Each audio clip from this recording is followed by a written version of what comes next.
Hello friends, I am Ajinkya. In this video, we are talking about the difference between object-oriented programming and the procedure-oriented programming. The object-oriented programming is also shortly called as OOP, while the procedure-oriented programming shortly called as POP. The first difference is divided into, means the program is divided into the small parts. In procedure-oriented programming, it is divided into small functions, so it is also called as function-oriented programming. While in object-oriented programming, the program is divided into the parts called as objects, so it is also called as object-oriented programming. Next, the importance.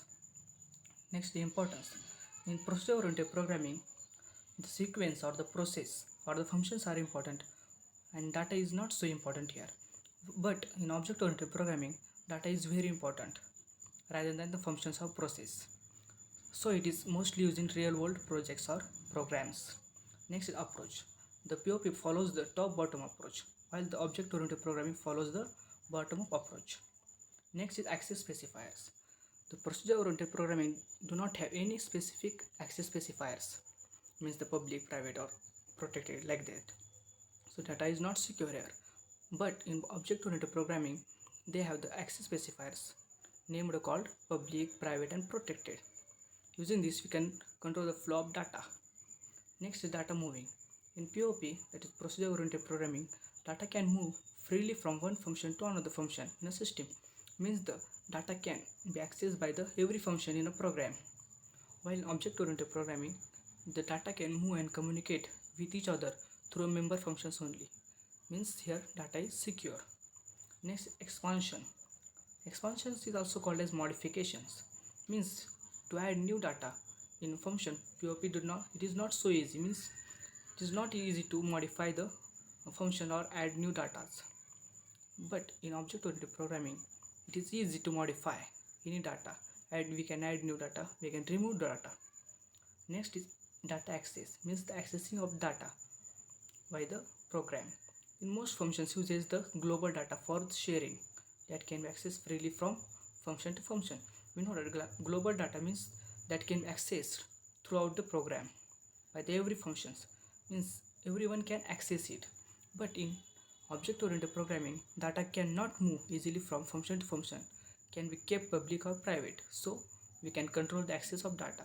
By using public and private, we can control the access of data by the function, means we can tell that who can access and who cannot access the data. Next, data hiding is same, means we can hide data or we cannot hide data.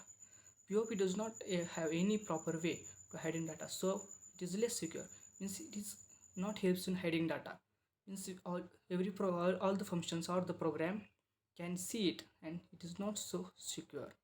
While in object-oriented programming, it provides data hiding by using the private, so it is more security. It provides more security. So for this reason only, most applications that where data is required for security, we use object-oriented programming. Next is overloading. In POP, overloading is not possible. In POP, in object-oriented programming, overloading is possible in form of functions overloading and operator overloading. Next is the examples. In procedure-oriented programming examples are C, Fortran, Pascal. Object-oriented programming examples are C++, Java, .NET, C#, etc. So, like this, we can differentiate the procedure-oriented programming and the object-oriented programming. Simply, the difference is mainly is that security of the data. In object-oriented programming, we get the more secure data, while in procedure-oriented programming, it do not support the security.